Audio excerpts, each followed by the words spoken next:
நாள்பட்ட ஸ்ட்ரெஸ் நம்ம உடம்புல தேங்கி இருக்கும்போது ஸ்ட்ரெஸ்ஸை நம்ம பொருட்படுத்தாமல் அதை ரிலீவ் பண்ணுறதுக்கு எந்த மெஷரும் எடுக்காமல் ஸ்ட்ரெஸ்ஸோடவே வாழ்ந்துட்டு இருக்கும்போது நம்ம மூளை டயர்டாகிறது மட்டும் இல்லாமல் அது ஃபிசிக்கலாகவும் அஃபெக்ட் ஆகும். அதிகப்படியான கார்டிசால் நம்ம உடம்புல செக்ரேட் ஆகிட்டே இருக்குங்கும்போது அது நம்ம மூளையினுடைய ஒரு பகுதியான ஹிப்போ கேம்பஸ் அந்த பகுதியை ஷ்ரிங்க் பண்ணிடும். அது சுருங்கும் போது என்ன ஆகும்னா ஹிப்போ கேம்பஸ் தான் நம்மளுடைய மெமரி, லேர்னிங், இமோஷனல் பேலன்ஸ் போன்ற விஷயங்களை ஹேண்டில் பண்ணுது. நம்ம சில டிஸ்கம்ஃபர்ட்ஸை எக்ஸ்பீரியன்ஸ் பண்ணுவோம். மறதி, ஃபாகியாக இருக்கிறது, தெளிவில்லாமல் இருக்கிறது, இந்த மாதிரியான விஷயங்களை நம்ம வெளிப்படுத்துவோம். நல்லாவே தூங்கியிருப்போம், இருந்தாலும் தூக்கம் பத்தாத மாதிரி ஒரு ஃபீல், ஒரு விதமான பாசிவ்னஸை எக்ஸ்பீரியன்ஸ் பண்ணுவோம். இதுக்கெல்லாம் காரணம் லேசினஸ் கிடையாது. இதனுடைய பின்னணி உங்கள் மூளை உங்ககிட்ட உதவி கேட்டு கெஞ்சுது. So you are not weak, you are overloaded. Stress சின்ன பிரச்சனையை கூட பெரிய பூதாகரமான ப்ராப்ளமாக ஃபீல் பண்ண வச்சிடும். இந்த இடத்துல உங்களோட திங்கிங் ஸ்லோ டவுன் ஆகிடும், உங்களோட மோட்டிவேஷன் எல்லாம் ட்ரெயின் அவுட் ஆகிடும். நம்ம பிரெயின் டயர்ட் ஆகும்போது நம்ம முதல்ல ஃபோக்கஸ் இழந்துருவோம். ஒரு விஷயம் பேசிகிட்டு இருக்கும்போது பாதியிலேயே நம்ம என்ன பேசிகிட்டு இருந்தோங்கிறத மறந்துடுவோம். சில நபர்களை அவாய்ட் பண்ணுவோம். சம்டைம்ஸ் நம்மளே இதையும் மறந்து போன மாதிரி ஃபீல் பண்ணுவோம். இதெல்லாம் நம்மளோட பிரெயின் சில ஸ்டிமுலேஷன்ஸ்லேருந்து நம்மளை ப்ரொடெக்ட் பண்ணுற விஷயம். புத்திசாலித்தனமாக பதில் சொல்ல வேண்டிய இடத்துல சில சமயங்களில் நம்ம இமோஷ்னல் ஆகி ரியாக்ஷன் வாயிலாக நம்மளுடைய பதிலை பதிவு பண்ணி வச்சுருவோம். இது நம்மளோட கண்டிஷன்ஸை காம்ப்ளிகேட் பண்ணிடும். ஸோ இதுக்கெல்லாம் மெயின் ரீசன் நம்மளுடைய ஸ்ட்ரெஸ்ஸை கண்டுக்காமல் இருக்கிறதோ, இல்லை மேனேஜ் பண்ணாமல் இருக்கிறதோ, இல்லை அதுக்கான தீர்வை சூஸ் பண்ணாமல் இருக்கிறதோ தான். இந்த விஷயங்களை எப்படி ரிவர்ஸ் பண்ண முடியும்? ஹாப்பி நியூஸ் என்னென்னா, யூ கேன் ஹீல். அன்றாட நம்மளுடைய டெய்லி லைஃப்பில் செய்யக்கூடிய 4-5 விஷயங்களை நீங்கள் கண்ட்ரோலில் எடுத்தாலே இந்த கண்டிஷனை நம்மளால் மாற்றிக்க முடியும். முழுமையான ஒரு சவுண்ட் ஸ்லீப் கொடுக்கக்கூடிய ரிலாக்ஸேஷன் எப்படி இருக்கும், அந்த உணர்வை நம்ம நிறையா பேர் உணர்ந்தது கூட கிடையாது. ஸ்லீப்புங்கிறது அவ்வளோ ரிலாக்ஸிங்கான ஒரு விஷயம். நமக்கு தூக்கம் வந்தால் கண்ணு சொருகினா டயர்டானால் தான் தூங்குகிறோம். பட் தூக்கத்தை எம்ப்ரேஸ் பண்ணுறதே கிடையாது. கண்டிப்பாக ஒரு மனுஷனுக்கு 7 to 9 hours ஸ்லீப் வேணும். அதை நீங்கள் எம்ப்ரேஸ் பண்ணுறீங்க, அதை நீங்கள் இம்ப்ளிமெண்ட் பண்ணுறீங்கனாலே முதல் படியை நீங்கள் அச்சீவ் பண்ணிடுவீங்க ஸ்ட்ரெஸ் மேனேஜ்மெண்ட்டில். மூச்சு நம்மக்கிட்ட இருக்கிற அடுத்த அருமருந்து.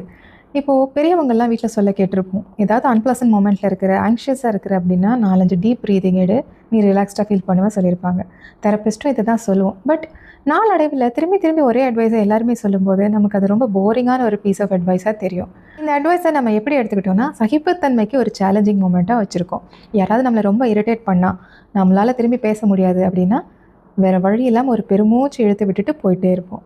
நம்ம யூஸ்வலாக ஷாலோ ப்ரீதிங் தான் பண்ணுறோம். ஒரு டீப் பிரெத்துங்கிறது ஒரு டெலிபரேட்டான slow inhalation that engages diaphragm to fill the lungs from the bottom up. நம்மளோட நுரையீரல் சுவாசிக்க நல்லபடியாக காற்றை உள்வாங்கி வெளியேற்றுறதுக்கு நம்ம டயஃப்ரம் உதரவிதான பகுதிங்கிற ஒரு ஆர்கன் இருக்கும், அதை யூஸ் பண்ணுவோம். நம்ம ரிலாக்ஸ் பண்ணிக்கிறதுக்கு, ஃபோக்கஸ் இன்க்ரீஸ் பண்ணிக்கிறதுக்கு, காம்னஸ் என்ஹான்ஸ் பண்ணிக்கிறதுக்கு உதவியாக இருக்கும். மாறாக நம்ம விடுறோம் இல்லையா இந்த பெருமூச்சு, அது நம்ம செஸ்ட்லேருந்து ஃபோர்ஸிபிளாக வரக்கூடிய ஒரு மூச்சு. அது அவ்வளோ எஃபிஷியன்ட்லாம் கிடையாது. It's not a deep breathing at all. Deep breathing ப்ராக்டிஸுங்கிறது கொஞ்சம் போரிங் ப்ராசஸாக இருக்குது. ஸ்லோ இன்ஹலேஷன், அது கொஞ்சம் ஹோல்ட் பண்ணணும், ஸ்லோ எக்ஸலேஷன், இதெல்லாம் 2-3 மூச்சுக்கு மேலே என்னால் ஃபோக்கஸ்டாக பண்ண முடியல மேடம். 2வது பப்ளிக் பிளேஸில் யாராவது என்னை பார்த்துடுறாங்க, சிரிச்சிடுறாங்க, நான் என்ன பண்ணுறேன் ப்ரெடிக்ட் பண்ணிடுறாங்க, இந்த மாதிரி டிஸ்கம்ஃபர்ட்ஸ் உங்களுக்கு இருக்கும். பட் உண்மை என்னென்னா உங்களுக்கான ஒரு ப்ரைவேட் ஸ்பேஸில் டீப் ப்ரீதிங் ப்ராக்டிஸுங்கிறது ஒரு நாளைக்கு 5-10 நிமிஷம் பண்ணிங்கன்னா உங்களோட எமோஷன்ஸ்க்கு நீங்கள் தான் ராஜா. அதை விட ஒரு பெஸ்ட் மெடிசன் டு ஹேண்டில் ஸ்ட்ரெஸ்ஸுங்கிறது கிடையாது.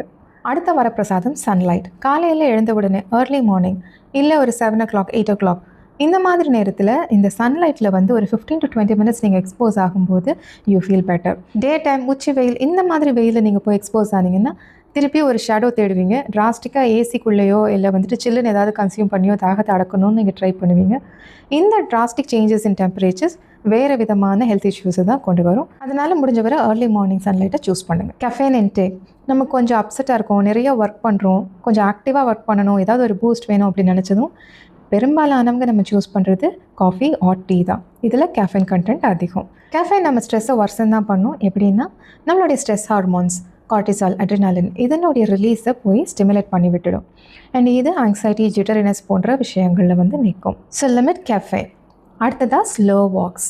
நடக்கலாம், லஞ்ச் முடித்ததும் கொஞ்சம் நேரம் நடக்கலாம், டின்னர் முடித்ததும் நடக்கலாம். நீங்கள் நடக்கலாம், ஆனால் நீங்கள் நடக்கும்போது நடையில் மட்டுமே உங்கள் கவனம் இருக்கணும். நடையோட துணையாக உங்கள் மொபைல் ஃபோனை தயவு செய்து எடுத்துகிட்டு போகாதீங்க. நம்மளை பலருக்குமே இந்த ப்ரெசன்ஸில் வாழ்கிற தன்மைங்கிறது சுத்தமாக குறைஞ்சிக்கிட்டே வருது. சாப்பிடும்போது ஃபோன் பார்க்குறோம் இல்லை டிவி பார்க்குறோம், இந்த மாதிரி வாக்கிங் போகும்போது முதல்ல ஸ்லிப்பர்ஸ் ஷூஸ் மாட்டுறோமோ இல்லையோ, முதல்ல இயர்ஃபோன் எடுத்து மாட்டிக்கிறோம். So avoid this. நீங்கள் நடக்கிறீங்கன்னா நடையில் மட்டுமே உங்கள் ஃபோக்கஸ் இருக்கட்டும். என்ன பார்க்குறீங்க, எப்படி நடக்கிறீங்க, என்ன பேஸில் நடக்கிறீங்க, என்ன ரிதமில் நடக்கிறீங்க, இந்த விஷயத்தை ஃபோக்கஸ் பண்ணுங்கள். இந்த ஆக்டிவிட்டீஸ் எல்லாம் ஃபாலோ பண்ணாலே நம்மளோட மூளையால் புது நியூரான்ஸை அழகாக வளர்த்துக்க முடியும். அண்ட் நம்மளோட பிரெயினுக்கு தேவையெல்லாம் ரெஸ்ட், சேஃப்டி, ரெக்கவரி. சமயத்தில் நம்மளோட மூளை சரியாக வேலை செய்யாதது போல் நம்ம உணர்வோம். பட் ஆக்சுவலாக நம்மளோட மூளை சர்வைவ் பண்ணுறதுக்கு போராடிட்டு இருக்கு. ஹீலிங்குங்கிற விஷயம் ஓவர் நைட்டில் நடக்கிற விஷயம் கிடையாது. ஸோ அவசரப்பட்டு இன்றைக்கி சரியாகணும், நாளைக்கு சரியாகணும்னு சில முயற்சிகளை எடுத்து ஏமாற வேண்டாம். ஹீலிங்க்குன்னு ஒரு டைம் ஸ்பேஸ் இருக்குது. அதுக்காக நீங்கள் ரிசல்ட் ஓரியன்டாக இல்லாமல் ப்ராசஸில் ஃபோக்கஸ் பண்ணி ஸ்ட்ரெஸ்ஸை மேனேஜ் பண்ண ட்ரை பண்ணுங்கள். உங்கள் வாழ்க்கையே உங்கள் மைண்டை சார்ந்தது தான் இருக்குங்கிறத நம்புங்க. அந்த மாதிரி உங்கள் மைண்டை ப்ரொடெக்ட் பண்ணுங்கள்.